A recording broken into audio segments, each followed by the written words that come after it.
বকুৰ লামপাৰাত দিনজোৰা বিজ্ঞান সমাৰোহ সম্পন্ন।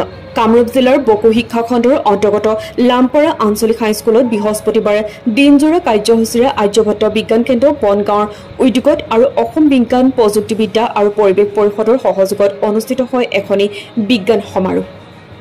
এই সমাৰোহৰ লগত সংগতি ৰাখি প্ৰায় ৩ শতাধিক ছাত্ৰ ছাত্ৰীৰে অনুষ্ঠিত কৰে বিজ্ঞান ভিত্তিক আকস্মিক বক্তৃতা, বেনাৰ অংকন আৰু বিজ্ঞানৰ মডেল প্ৰস্তুতকৰণ প্ৰতিযোগিতা।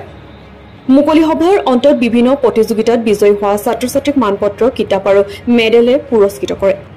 লামপাৰা আঞ্চলিক হাইস্কুলৰ প্ৰধান শিক্ষক প্ৰবীণ কলিতাৰ সভাপতিত্বত অনুষ্ঠিত হোৱা মুকলি বঁটা বিতৰণী সভাত মুখ্য অতিথি হিচাপে উপস্থিত থাকে আৰ্যভট্ট বিজ্ঞান কেন্দ্ৰৰ কামৰূপ জিলাৰ সভাপতি তথা বকু জৱাহৰলাল নেহৰু মহাবিদ্যালয় পদাৰ্থ বিজ্ঞান বিভাগৰ মুৰব্বী অধ্যাপক ৰঞ্জিত বৈশ্য।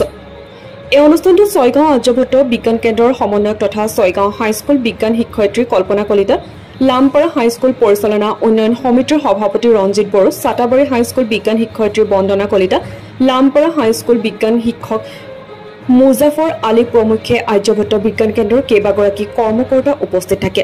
আমি বনগাঁও আৰ্যভট্ট বিজ্ঞান কেন্দ্ৰৰ উদ্যোগত বিজ্ঞানৰ প্ৰচাৰ আৰু প্ৰসাৰৰ বাবে বিজ্ঞান ভিত্তিক 3টা প্ৰতিযোগিতাৰ আয়োজন কৰিছিলোঁ আৰু এই বিজ্ঞান ভিত্তিক প্ৰতিযোগিতাত আমাৰ ইয়াৰ ব্লকৰ অন্তৰ্গত প্ৰতিখন বিদ্যালয়কে নিমন্ত্ৰণ জনা হৈছিলে আৰু এইবাৰ আমি অতিকৈ সুখী যে সৰহ সংখ্যক স্কুলেই তেওঁলোকৰ ছাত্ৰ ছাত্ৰীসকলক এই প্ৰতিযোগিতাত অংশগ্ৰহণ কৰাৰ বাবে পঠিয়াইছে আৰু প্ৰায় 16খন বিদ্যালয়ৰ ছাত্ৰ ছাত্ৰী আহি প্ৰতিটো প্ৰতিযোগিতাতেই খুব সুন্দৰকৈ প্ৰতিযোগিতাত অংশগ্ৰহণ কৰি আজিৰ এই অনুষ্ঠানটি সাফল্যমণ্ডিত কৰা বুলি ক'ব লাগিব। আৰু আজিৰ এই বিজ্ঞান আমি একচুৱেলি বিজ্ঞান সমাৰোহ বুলি কওঁ। আজি বিজ্ঞান সমাৰোহত 3টা বিজ্ঞান ভিত্তিক প্ৰতিযোগিতা অনুষ্ঠিত কৰিছিলোঁ।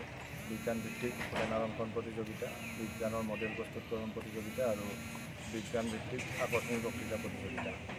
আৰু আজিৰ এই ব্লক লেভেল কম্পিটিশ্যনত যিসকল বকুৰ পৰা ৰেজাইল হাছানৰ ৰিপৰ্ট, নিউজ 24 NE।